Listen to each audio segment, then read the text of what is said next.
Hello students, hope so you are doing well, and viewers as well as students, congratulations in my lecture.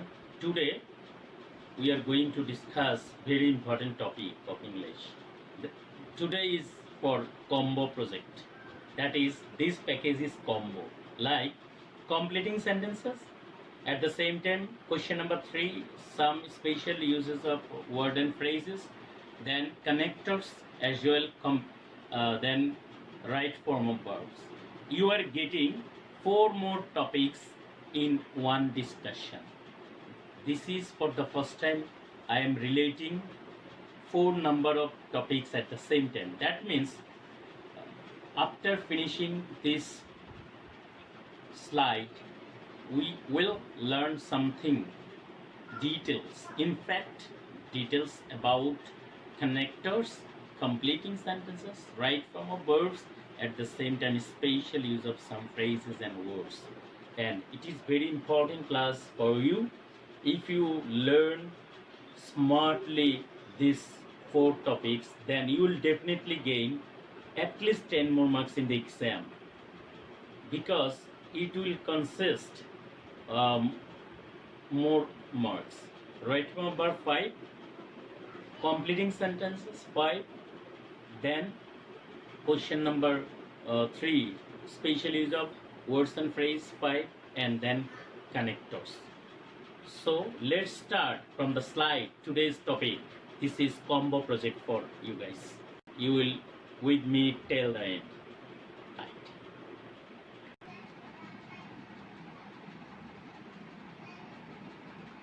Okay, this combo project, I mean completing sentences, connectors, phrase, right from of words, question number 3, 4, 5 and 10. So আমি হচ্ছে এটা try করেছি যে relate করার জন্য এই 4টা topic কিভাবে মানে আজকের ক্লাসের পর এই 4টা টপিকের বিভিন্ন বিষয়গুলো যাতে আমরা ভালো করে শিখতে পারি। তো এই জন্য এই ক্লাসটা বারবার শুনবে সবাই, এবং হচ্ছে রিলেট করবে 4টা টপিক।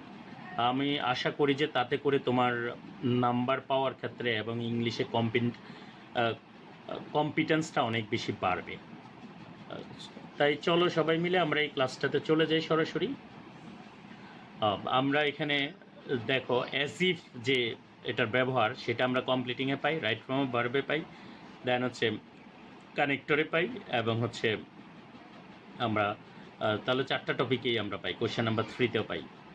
তাহলে অ্যাজ ইফের ব্যবহারটা আমি কোয়েশ্চেন নাম্বার 3তে আলোচনা করতে গিয়ে বলেছি, এখানে এখন বলছি অ্যাজ ইফ, যেন। অ্যাজ ইফ যুক্ত বাক্যে যদি প্রথম বাক্য প্রেজেন্ট ইনডিফিনিট হয় তাহলে দ্বিতীয় বাক্য পাস্ট ইনডিফিনিট, কিন্তু যদি প্রথম বাক্য পাস্ট ইনডিফিনিট হয় তাহলে দ্বিতীয় বাক্য হবে পাস্ট পারফেক্ট।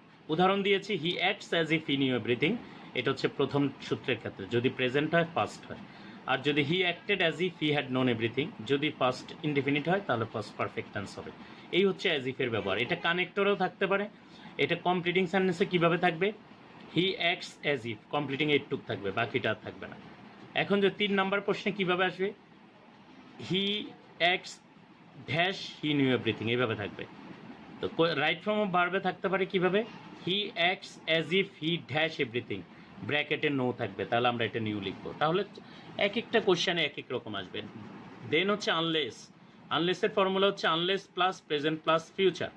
তাহলে আনলেস যুক্ত বাক্যে একটা প্রেজেন্ট হবে আর একটা ফিউচারের বাক্য হবে। Unless you are attentive in the class you will not able to learn, তার মানে আনলেস হচ্ছে যদি না, যদি না তুমি ক্লাসে মনোযোগী হও তুমি কিছু শিখতে পারবে না।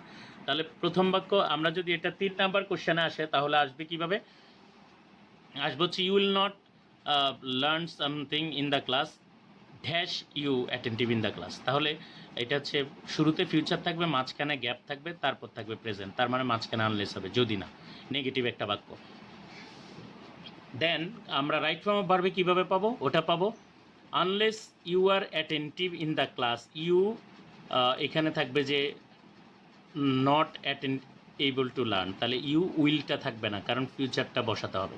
লেস্ট, লেস্ট হচ্ছে পাশে ভয় পাওয়া, আবার না, এটা লেস্ট যুক্ত বাক্যে দ্বিতীয় সাবজেক্টের পর শুড বা মাইট বসে। যেমন বলছে study seriously lest you should fail in the exam, অথবা বললাম work carefully lest you should get down. তো এইভাবে আমরা লেস্টের ব্যবহারটা হচ্ছে দ্বিতীয় সাবজেক্টে শুড বা মাইট বসে। এটা আমরা এই 4টা টপিকেও পাই। যেমন রাইট ফর্ম অফ ভার্বে আমরা দেখা যাচ্ছে বাক্যটা পাবো, ওখানে দ্বিতীয় সাবজেক্টের পরে এখানে বলবে স্টাডি সিরিয়াসলি লেস্ট ইউ, এখানে হয়তো শুড থাকবে না, শুধু গেট থাকবে, গেট লেস মার্কস, ব্র্যাকেটে থাকবে না, ব্র্যাকেট উঠাই দিয়ে শুড গেট বসাবো। ঠিক তেমনি কমপ্লিটিংয়ে থাকবে স্টাডি সিরিয়াসলি লেস্ট, আর কিছু থাকবে না, বাকিটা বসাতে হবে। তার মানে 4টা টপিকেই এটা ইম্পর্টেন্ট। নেক্সট স্লাইডে চলে যাই আমরা। It is high time, would you mind, with a view to. It is high time যুক্ত বাক্যের পরে হচ্ছে দ্বিতীয় সাবজেক্টের পর ফার্স্ট ইনডিফিনিট টেন্স হয়, এটা হচ্ছে formula. It is high time যে বাক্যে থাকবে, বা ইট ইজ টাইম অথবা ইট ইজ রাইট টাইম, 3ভাবে থাকতে পারে। তো যখনই ইট ইজ হাই টাইমের ফর্মুলা কিন্তু 2টা। It is high time you should study regularly, অথবা it is high time we changed our bad habit, first indefinite হয়েছে, কারণ ইট ইজ হাই টাইম যদি ব্যক্তির কোনো কাজ বোঝায় তখন ফার্স্ট ইনডিফিনিট। আর ইট ইজ হাই টাইমের পর যদি ব্যক্তিবাচক না থাকে তাহলে আবার এটা প্রেজেন্ট ফর্ম টু দিয়ে যুক্ত হয়। It is high time to, it is high time to do the do, অথবা ইট ইজ হাই টাইম যদি ব্যক্তি কোনো কাজ না বোঝায় সেক্ষেত্রে টু দিয়ে যুক্ত হয়, এটা বলছি আমি। তাহলে ইট ইজ হাই টাইমের পর ইউজুয়ালি ব্যক্তি দ্বারা কোনো কাজ বুঝালে এখনই সময় আমরা ধূমপান ছেড়ে দিই, এখনই সময় ভালো করে পড়াশোনা করি, এখনই সময় আমরা সময়গুলোকে কাজে লাগাই, এখনই সময় দেশের জন্য কাজ করি, এখনই সময় মুক্তিযুদ্ধের চেতনায় বিশ্বাস করি, এখনই সময় বঙ্গবন্ধুর সোনার বাংলা করি। এইভাবে ইট ইজ হাই টাইম এইভাবে লিখতে হবে, মানে দ্বিতীয় সাবজেক্টের পর ফার্স্ট ইনডিফিনিট করে দিলেই হয়ে যাবে। আবার 3 নাম্বার কোশ্চেনে এটা বোঝা খুব কঠিন হয়, dash we changed our bad habit, এটা অনেকে পারো না। তো dash we changed our bad habit, we changed দেখলে তুমি বুঝবা ফার্স্ট ইনডিফিনিট, যেহেতু উপর থেকে তোমাকে ইট ইজ হাই টাইম শব্দটাই বক্স থেকে নিয়ে আসতে হবে। এই 3 নাম্বারে এটা একটু কঠিন হয়। রাইট ফর্ম অফ ভার্বও সবাই পারো, কারণ ফার্স্ট ইনডিফিনিট। কানেক্টরও অনেকেই পারো, বা ওই 3 নাম্বার এবং কানেক্টরে কিন্তু এইভাবে বসে। আর হচ্ছে কমপ্লিটিংয়ে একদম সহজ, ইট ইজ হাই টাইম থাকে, আর কিছু থাকে না, বাকিটা তুমি একটা বাক্য মুখস্থ করলে হয়ে যাবে। দেন হচ্ছে would you mind. Would you mind হচ্ছে কারো অনুমতি চাওয়া, তোমার কোনো আপত্তি আছে কিনা যদি কিছু মনে না করো। এটার পরে সাধারণত ভার্ব প্লাস আইএনজি হয়, এবং হচ্ছে এটার পরে একটা প্রশ্নবোধক দিতে হয়। যেমন would you mind giving the book, তুমি কি একটু তোমার বইটা দিবা। Would you mind opening the window, জানলাটা একটু খুলবা, এরকম টাইপ বাক্য। তাহলে উড ইউ মাইন্ডের পরে কমপ্লিটিং আর কিছুই থাকে না, বাকিটা ভার্ব প্লাস আইএনজি দিয়ে লিখে রাখতে হয়, সাবজেক্ট বসে না উড ইউ মাইন্ডের পরে, এবং শেষে একটা প্রশ্নবোধক থাকে। উড ইউ মাইন্ডের থাকলে কমপ্লিটিং, এটা রাইট ফর্ম অফ ভার্বে উড ইউ মাইন্ডের পরে ভার্বটা দেওয়া থাকবে একটা সাধারণ ভার্ব, এটাকে ভার্ব প্লাস আইএনজি করতে হবে।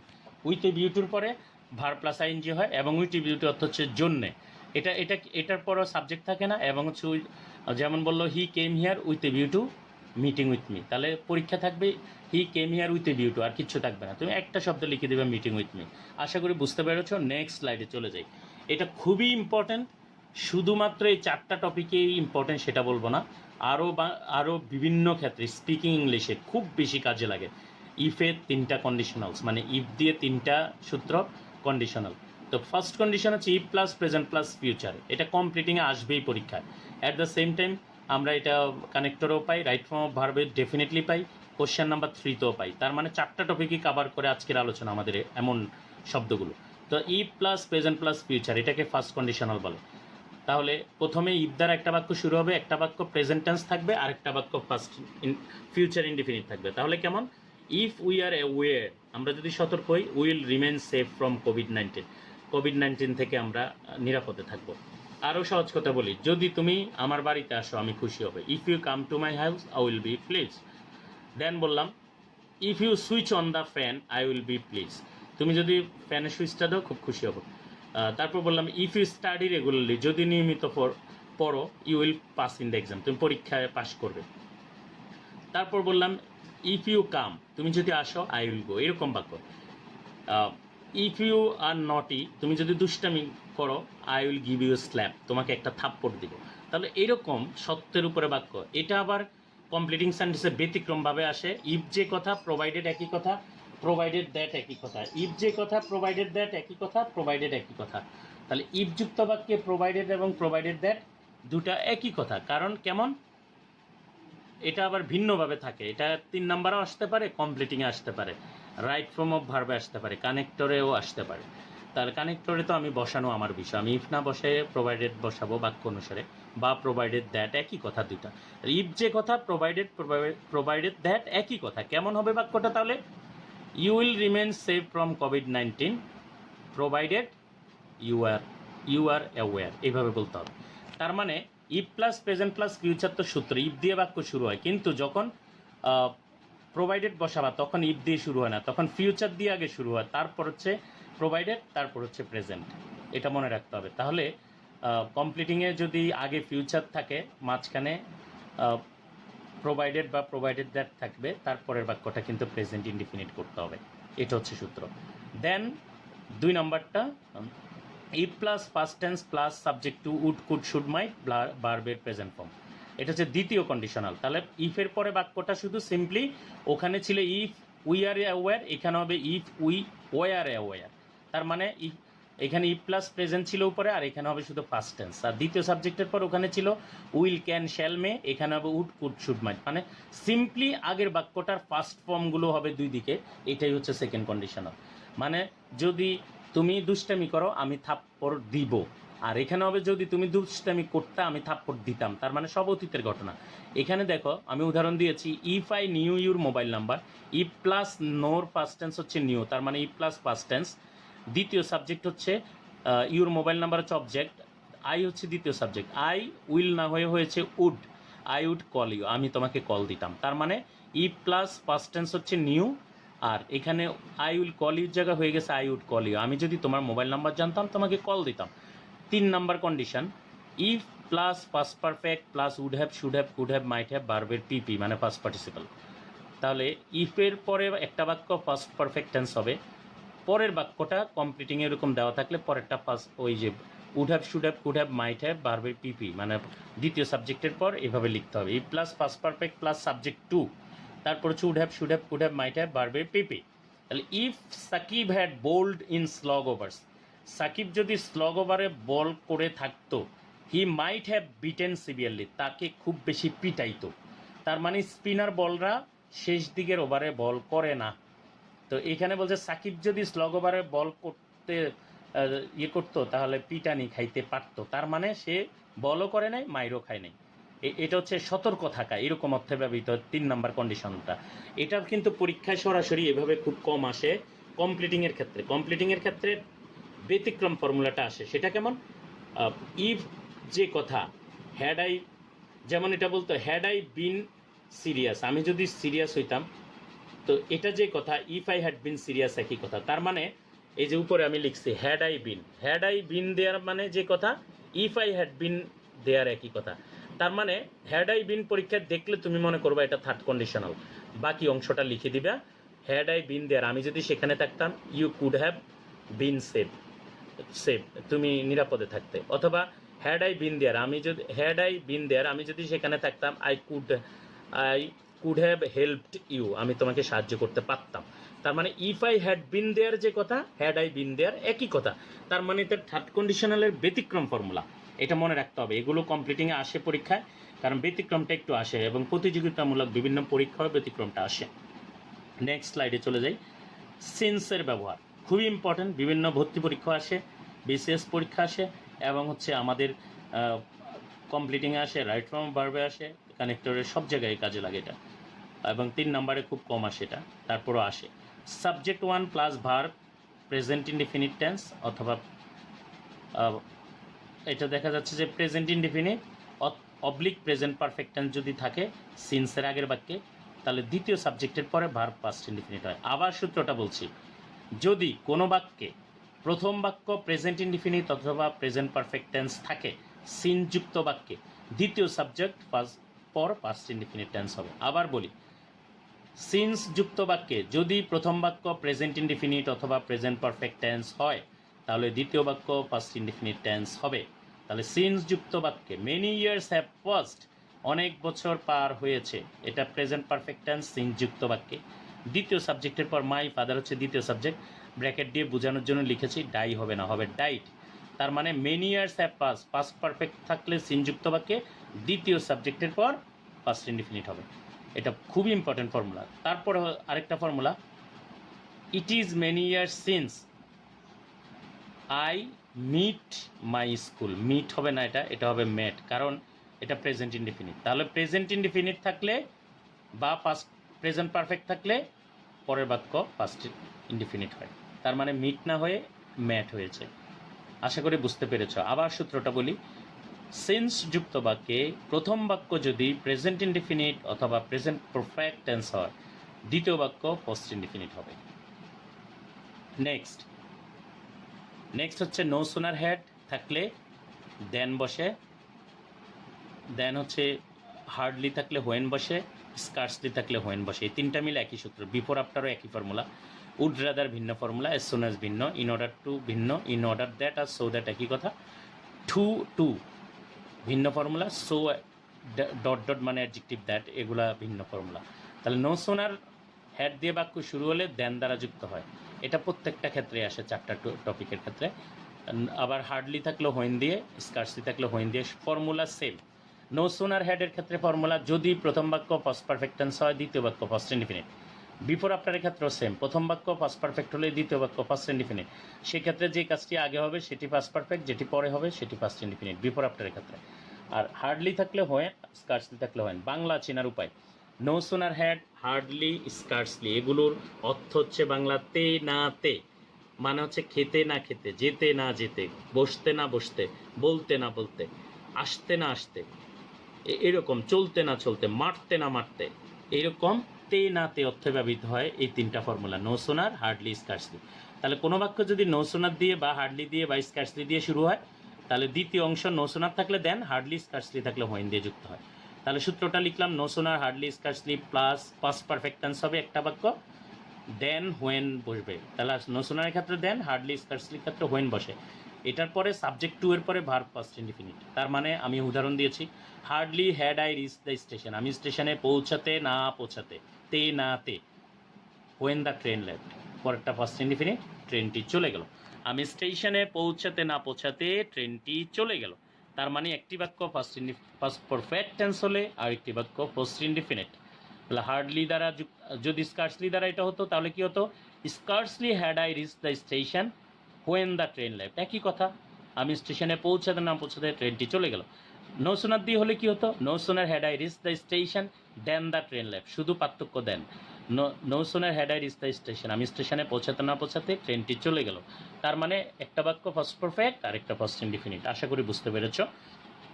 দেন নাম্বার 2, ফার্স্ট ইনডিফিনিট একটা বাক্য, মাঝখানে অ্যাজিভ, পরের বাক্য ফার্স্ট ইনডিফিনিট। তার মানে অ্যাজিভ যুক্ত বাক্যে দুই দিকে ফার্স্ট ইনডিফিনিট থাকে, এটাই হচ্ছে ফর্মুলা। 3 নাম্বার কোশ্চেনে এগুলো অনেক আলোচনা করেছি আমি, আগের ভিডিওগুলো দেখলে 3 নাম্বার কোশ্চেন আরও ডিটেলস পাবা, এখন আমি একটু শর্ট করছি। তাহলে first indefinite plus first indefinite, মাঝখানে অ্যাজিভ, অ্যাজ সুন অ্যাজ বসে, সহজ কথা। দেন টু অর্থ হচ্ছে এত, আর মাঝখানে একটা অ্যাডজেক্টিভ বসবে, তারপর টু অর্থ হচ্ছে যে। তার মানে এত যে, সে এত দুর্বল যে হাঁটতে পারে না, সে এত অলস যে কাজ করে না, সে এত বোকা যে কিচ্ছু পারে না, সে এত গণিতে দুর্বল যে পাস করার সম্ভাবনা নেই। তারপর বললাম, আমরা এত আর্লি বের হলাম যে কোনো গাড়ি পেলাম না। তাহলে এই টু এই অর্থে ব্যবহৃত হয়, এত যে, বাহিরে এত বৃষ্টি যে বের হতে পারছি না, আমার এত জ্বর যে শোয়া থেকে উঠতে পারছি না। তার মানে টু হচ্ছে এই অর্থে ব্যবহৃত হয়, এই এলাকার মানুষ এত খারাপ যে রাতের বেলা এদিকে হাঁটা যায় না। তাহলে টু হচ্ছে এত যে। আমি ফর্মুলাটা লিখেছি, সবাই নোট করে নেবে। Subject 1 plus verb auxiliary plus 2 plus adjective plus 2 plus object. উদাহরণ দেখো, হি হচ্ছে সাবজেক্ট 1, এম ইজ আর এগুলো হচ্ছে auxiliary verb, is, he is, to হচ্ছে এত, সে হয় এত, অ্যাডজেক্টিভ হচ্ছে দোষ গুণ অবস্থা পরিমাণ সংখ্যা, উইক দুর্বল, সে হয় এত দুর্বল, বাকি টু অর্থ যে, এত দুর্বল যে। দ্বিতীয় সাবজেক্টে দেখো শুধু টু দ্বারা যুক্ত হয়েছে, টু অবজেক্ট ওয়াক, সে এত দুর্বল যে হাঁটতে পারে না, he is too weak to walk. তো পরীক্ষা থাকবে কমপ্লিটিংয়ে, he is too weak dash, he is too weak to walk. Then হচ্ছে কানেক্টরে ওইটা থাকতে পারে, একটা অংশ থাকবে না, বাকিটা বসাতে হবে। রাইট ফর্ম অফ ভার্বে দেখা যাচ্ছে একটা অংশ থাকবে আর একটা অংশ থাকবে না। সো দ্যাট, এটা ঠিক উপরের ফর্মুলাটার মতো, টু এর মতো। সো অর্থ এত আর দ্যাট অর্থ যে। পার্থক্য একটা, টু এর পরে অবজেক্ট দ্বারা যুক্ত হয়েছে টু দ্বারা, আর সো দ্যাটের ক্ষেত্রে দ্বিতীয় সাবজেক্টের উপর ক্যান বা কুড বসে, পার্থক্য এখানেই, অর্থ কিন্তু সেম দুইটা সূত্রে। যেমন সাবজেক্ট প্লাস ভার্ব অক্সিলারি, দেখো উপরের সূত্রের সাথে মিল আছে, উপরে টু ছিল এখানে সো, উপরে অ্যাডজেক্টিভ ছিল এখানেও অ্যাডজেক্টিভ, উপরে টু ছিল এখানে দ্যাট, কারণ সো অর্থ এত আর দ্যাট অর্থ যে, তার মানে উপরের সাথে মিল আছে। শুধু উপরে দেখো টু এ যুক্ত হয়েছে টু প্লাস অবজেক্ট, আর এখানে টু প্লাস অবজেক্ট নাই, এখানে হচ্ছে সাবজেক্ট টু প্লাস ক্যান অথবা কুড। প্রেজেন্ট টেন্স হলে ক্যান, পাস্ট টেন্স হলে কুড। তাহলে উদাহরণ কি হবে, he is so weak that he can not walk. আমি এটা লিখিনি কিন্তু বলে দিচ্ছি, he is so weak that, দেখো হি হচ্ছে subject, verb auxiliary is, he is so weak, আগেরটার মতো টু উইক না হয়ে সো উইক, আগে টু না হয়ে দ্যাট, দ্বিতীয় সাবজেক্ট আসছে হি can not walk. Present tense হওয়াতে ইজ হয়েছে তাই ক্যান, যদি এটা হইতো হি ওয়াজ সো উইক তাহলে হয়তো হি কুড নট ওয়াক। আশা করি বুঝতে পেরেছ। সো দ্যাট অর্থ হচ্ছে যাতে বা উদ্দেশ্য, কোনো একটা উদ্দেশ্য বোঝালে সো দ্যাট ব্যবহৃত হয়। এটা ইভেন ট্রান্সফরমেশন অফ সেন্টেন্সের একটা স্ট্রং ফর্মুলা। ট্রান্সফরমেশন অফ সেন্টেন্সের সো দ্যাটটা পরীক্ষায় তোমাদের আসে, মিস নাই। কিভাবে আসে, আমাদের সিম্পল কমপ্লেক্স কম্পাউন্ডে সো দ্যাট আসেই। সেটা কেমন, ইনফিনিটিভ ফ্রেজ যখন উদ্দেশ্য বোঝায় তখন কমপ্লেক্সে সো দ্যাট, এটা হচ্ছে অ্যান্ড, কম্পাউন্ড হচ্ছে অ্যান্ড। সেটা কেমন, he send his only son to town to earn money, সে তার একমাত্র ছেলেকে শহরে পাঠাইছে, উদ্দেশ্য হচ্ছে টাকা উপার্জন করা। এটাকে যদি কমপ্লেক্স করি আমরা সো দ্যাট দিয়ে করতে হবে, কারণ to plus verb infinitive phrase বলে, টু প্লাস ভার্বকে ইনফিনিটিভ ফ্রেজ বলে। He is sent his only son to Dhaka to earn money, এই টু আর্ন হচ্ছে উদ্দেশ্য বোঝা, টাকা উপার্জনের জন্য। এই উদ্দেশ্য to plus verb, to earn মানে ইনফিনিটিভ ফ্রেজ মানে টু প্লাস ভার্ব, এটা থাকার কারণে কমপ্লেক্স করতে হলে সো দ্যাট বসাতে হয়। কীভাবে, he sent his only son to Dhaka so that he could earn money, তার মানে টু আর্নের জায়গায় বসছে সো দ্যাট হি কুড, এটা হচ্ছে কমপ্লেক্স, তার মানে এটা কমপ্লেক্সও কাজে লাগে সিম্পল কমপ্লেক্স কম্পাউন্ডে। তাহলে আশা করি বুঝতে পেরেছ। এটা হচ্ছে পার্থক্য, হচ্ছে আগেরটা ভার্ব অক্সিলারি ছিল সো দ্যাটে, এখানে সো দ্যাটের পরে সো দ্যাট একসাথে থাকলে মেন ভার্ব বসে। দেখো উপরে সো অ্যাডজেক্টিভ দ্যাট এবং সো দ্যাট একসাথে পার্থক্য কী, সো অ্যাডজেক্টিভ দ্যাট মানে সো ডট ডট দ্যাট মানে হচ্ছে সো অ্যাডজেক্টিভ দ্যাট, আর নিচেরটা হচ্ছে শুধু so that. So adjective that হচ্ছে এত যে, আর সো দ্যাট হচ্ছে উদ্দেশ্য, একদম আলাদা কিন্তু ফর্মুলা সেম, দ্বিতীয় সাবজেক্টের পর ক্যান বা কুড বসে। যেমন subject one plus verb, main verb plus object, ওই যে বললাম, আবার বললাম উই কাম টু কলেজ, আমরা কলেজে আসি। উই হচ্ছে সাবজেক্ট, কাম হচ্ছে মেন ভার্ব, অবজেক্ট হচ্ছে কলেজ। তো we come to college so that we can learn, দ্বিতীয় সাবজেক্টের পর ক্যান বা কুড, আমরা যাতে শিখতে পারি, এই তো হয়ে গেল। দেন হচ্ছে আমরা এবং in order that, so that একই কথা। ওয়েন এবং বিফোরের ব্যবহার, আফটারের ব্যবহার, দেখো এটা একটু। ওয়েন এবং হোয়াইলের কম্পারেটিভ স্টাডি আমরা মডিফায়ার টপিকে করেছি, আশা করি ওখানে তোমরা যদি আমার ইউটিউবে প্রিন্সিপাল আনিসুর রহমান সোহেল দিয়ে চার্জ দিলে তোমরা ওয়েন হোয়াইল এগুলোর ব্যবহার তোমরা ডিটেলস পাবা। মডিফায়ার টপিকে আমি সেগুলো আলোচনা করেছি, এই জন্য এটা ডিটেলস আলোচনা করিনি, এখানে যে ফর্মুলাটা আমাদের দরকার শুধু এটা আলোচনা করেছে। ওয়েন, বিফোর, আফটার, দেখো subject one plus future indefinite plus when, after বা বিফোর, দ্বিতীয় সাবজেক্টের পর প্রেজেন্ট পারফেক্ট টেন্স। তার মানে সূত্রটা আমি বাংলা যদি বুঝাই বলি তোমাদেরকে, যে হোয়েন অথবা আফটার যুক্ত বাক্যে যদি প্রথম বাক্য ফিউচার ইনডিফিনিট হয়, দ্বিতীয় বাক্য প্রেজেন্ট পারফেক্ট হবে। আবার বলছি, হোয়েন বা আফটার যুক্ত বাক্যে যদি প্রথম বাক্য ফিউচার ইনডিফিনিট হয় তাহলে দ্বিতীয় বাক্য প্রেজেন্ট পারফেক্ট টেন্স হবে। উদাহরণ দেখো, I will go to college, future indefinite, after যুক্ত বাক্যে I have finished my homework, after I have finished my homework, দ্বিতীয় বাক্য দেখো প্রেজেন্ট পারফেক্ট হয়েছে। প্রথম বাক্য ফিউচার ইনডিফিনিট, পরের বাক্য প্রেজেন্ট পারফেক্ট, মাঝখানে আফটার, বিফোর, হোয়েন। তাহলে আমি কলেজে যাব আমার বাড়ির কাজ শেষ করার পরে, তার মানে হোয়েন বা আফটার বিফোর থাকলে একটা বাক্য ফিউচার ইনডিফিনিট হলে আরেকটা প্রেজেন্ট পারফেক্ট। আশা করি বুঝেছ। Number 2, subject one plus future perfect plus when before after subject to present indefinite. তার মানে বাংলা যদি বলি, বিফোর আফটার হোয়েন যুক্ত বাক্যে যদি প্রথম বাক্য ফিউচার পারফেক্ট হয় তাহলে দ্বিতীয় বাক্য প্রেজেন্ট ইনডিফিনিট হবে। আবার বলছি, হোয়েন যুক্ত বাক্যে বা বিফোর যুক্ত বা আফটার যুক্ত বাক্যে যদি প্রথম বাক্যটা দেখো ফিউচার পারফেক্টে আছে, দ্বিতীয় বাক্যটা প্রেজেন্ট ইনডিফিনিট হবে। পরীক্ষায় এগুলো 9, 10, ইন্টারমিডিয়েট, বিসিএস, ভর্তি পরীক্ষা, প্রাইমারি স্কুল পরীক্ষা, সকল ধরনের প্রতিযোগিতামূলক পরীক্ষা এগুলো থাকে। He will have join the party, সে পার্টিতে জয়েন করবে বিফোর হিজ ব্রাদার্স কেম, তার ভাই আসার আগে। তার মানে একটা বাক্য ফিউচার পারফেক্ট। দেখো will have, should, shall have, may have plus ভার্বের পিপি হচ্ছে ফিউচার পারফেক্ট। এটা থাকাতে বিপদযুক্ত বাক্যে পরের বাক্য his brother comes, his brother comes, এটা একটু ভুল হয়েছে, এটা হিজ ব্রাদার্স বললে কামস হবে না, ব্রাদার হবে। His before his brother comes, এই যে হয়ে গেল। তাহলে বিফোর হিজ ব্রাদার কাম, তার ভাই আসার আগে সে এসছে। যেহেতু হিজ ব্রাদার হচ্ছে একটা থার্ড পার্সন সিঙ্গুলার, তাই ভার্বের সাথে এস বাই এস। আর ব্রাদার্স বললে কামস দেওয়া যাবে না, শুধু কাম হবে, কারণ সিঙ্গুলার প্লুরালের ব্যাপার। হিজ ব্রাদার্স হলে হবে কাম, আর হিজ ব্রাদার হলে কামস। আশা করি বুঝতে পেরেছ। নেক্সট আমাদের আরেকটা ফর্মুলা, কনজাংশন, ইন্টারজেকশন, এগুলো এভাবে যুক্ত হয়। আইদার অর, নাইদার নর, not only but also, weather or, very and. এগুলো হলো একটার সাথে আরেকটা। আইদার যে বাক্যে থাকবে সেই বাক্যের পরের অংশ অর লাগবেই। এগুলো কানেক্টরে আসে, কমপ্লিটিংয়ে আসে, 3 নম্বরে আসে, এবং হচ্ছে রাইট ফর্ম অফ ভার্বে তো আসেই। তাহলে আইদার যুক্ত বাক্যে পরের বাক্যটায় অর দিয়ে যুক্ত করতে হবে, নাইদার যুক্ত বাক্যে নর দ্বারা, নট অনলি থাকলে বাট অলসো, ওয়েদার থাকলে অর, ভেরি থাকলে অ্যান্ড। তাহলে কীভাবে? Either Soha or Sara has done the work, হয় সোহা কাজটা করেছে, না হয় সারা কাজটা করেছে। মানে কাউকে দোষ দেওয়া, তুমি করছো না হয় সে করছে, আমরা এরকম কথা বলি না, এই এটা তুমি করছো বা ও করছে। Either Soha or Sara has done the work, হয় সোহা করেছে না হয় সারা করেছে। Number 2, neither Nasir nor others has finish the work, নাসিরও কাজটা করে না, অন্য কেউই করেনি। মানে উপরেরটা হচ্ছে হয় এ করেছে না হয় সে করেছে, এটা হচ্ছে আইদার। নাইদার মানে এও করে নাই সেও করে নাই, আমিও রোজা রাখিনি আমার ভাইও রাখেনি, এরকম বলছে। তাহলে নাইদার নর এরকম অর্থে ব্যবহৃত হয়। Namira not only sings well but also dances well, একই ব্যক্তি বা বস্তুর দুটা দোষ বা গুণ বোঝাতে নট অনলি বাট অলসো ব্যবহৃত হয়। দেখো Namira not only sings well, Namira শুধু ভালো গানই গায় না, বাট অলসো ডান্সেস ওয়েল, সে ভালো নাচতেও জানে। তার মানে একই ব্যক্তির দুইটা দোষ বা গুণ। নামিরা যেহেতু থার্ড পার্সন সিঙ্গুলার, তাই ভার্বের সাথে এস বাই এর যোগ হয়েছে।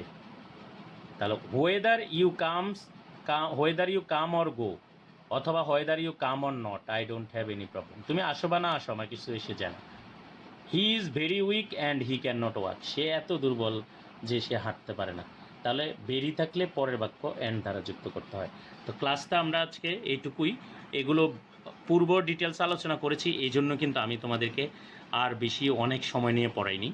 কারণ হচ্ছে আগের টপিকগুলোতে এগুলো কোশ্চেন নাম্বার 3 আমাদের special uses of phrase and ওয়ার্ডসে এগুলো আলোচনা করেছি অনেকগুলো, দেন হচ্ছে আমাদের মডিফায়ারও কিছু আলোচনা করেছি। সো তোমরা আশা করি পূর্বের আমার বিভিন্ন টপিকগুলো শুনলে এগুলো ওভারলেপ করে একটার সাথে আরেকটা। কিন্তু 4টা কম্পারেটিভ স্টাডি প্রথম করেছি, এটা নেটে অনলাইনে আর কেউ করেছে কিনা আই ডোন্ট নো, বাট আমার মনে হয়েছে এই 4টা একটার সাথে একটা লিঙ্ক, একটা শিখে 4টা টপিক কাভার দিলে আমার দুর্বল শিক্ষার্থীদের কনফিডেন্স বাড়বে, এই উদ্দেশ্যে আমার করা। আচ্ছা, তো একটা আরবি এখানে দিয়েছি, সাইয়্যিদুল ইস্তিগফার বলা হয়, এটাকে শ্রেষ্ঠতম ক্ষমা প্রার্থনা আল্লাহর কাছে। প্রত্যেক নামাজের পর আমরা এটা পড়ে ক্ষমা প্রার্থনা করতে পারি, এটা অনেক উত্তম। বুখারী শরীফের হাদিস 6306। আমি এটা একটু পড়ে দিচ্ছি, অর্থসহ আছে, তোমরা এগুলো নোট করে বা শিখে নিতে পারো অন্য কোথাও। আমি মনে করিয়ে দেওয়ার জন্য দিয়েছি, আরবিতে তো আমি আর আরবি পড়িনি, শুধু আমার একজনও যদি আমল করো আমার সওয়াব হবে, এই আশাই দিয়েছি। আল্লাহুম্মা আনতা রাব্বী লা ইলাহা ইল্লা আনতা খালাকতানি ওয়ালা আবদুকা ওয়ালা নাহদিকা ওয়া আদিকা মাস্তাতাতু আউযু বিকা মিন শাররি মা সানাতু ওয়া আবু লাকা বিনি'মাতিকা আলাইহা আবু বিজামবি ফাগফিরলি ফাইন্নাহু লা ইয়াগফিরুয যুনুবা। এখানে বলছে হে আল্লাহ তুমি আমার প্রতিপালক, অর্থসহ সব দেওয়া আছে। আশা করি যারা আমল করবে মুখস্থ করে ফেলবে সাইয়্যিদুল ইস্তিগফার। এটা হচ্ছে আমরা যেমন আস্তাগফিরুল্লাহ পড়ি, এটার হচ্ছে শ্রেষ্ঠতম ক্ষমা প্রার্থনার দোয়া। আর সবাইকে আবার আমি শুভেচ্ছা জানাচ্ছি এবং বিদায় নেওয়ার আগে সবাইকে সালাম জানাচ্ছি, আসসালামু আলাইকুম ওয়া রাহমাতুল্লাহ। আমার শিক্ষার্থীরা এবং যারা শিক্ষক এবং হচ্ছে শুভানুধ্যায়ী এবং ভিউয়ার্স যারা যেখান থেকে শুনছেন সবাইকে আমি ধন্যবাদ জানাচ্ছি। আমার মূল উদ্দেশ্য হচ্ছে আমি যা জানি তা অন্যকে জানানো, অতএব জানাতে গিয়ে আমারও জানার পরিধি লিমিটেশন আছে, আমি হয়তো কম জানি। তো যদি কারো কোনো পরামর্শ থাকে আমাকে ফোন করে জানাতে পারেন কোনো টপিক নিয়ে, অথবা কমেন্টসে জানাতে পারেন। সবার ভালোর জন্যই করেছি, যতটুকু পেরেছি চেষ্টা করেছি, ন্যূনতম যদি উপকার হয় সেটাতে আমি ধন্য। শিক্ষার আসল উদ্দেশ্যে জ্ঞান ছড়িয়ে দেওয়া। এখন হচ্ছে একেবারে আইসিটির যুগ, এখন হচ্ছে তথ্য পাচারের যুগ, অতএব সবার যাতে উপকার হয় এই তথ্য শেয়ার করা। সবাইকে ধন্যবাদ। আসসালামু আলাইকুম রহমতুল্লাহ।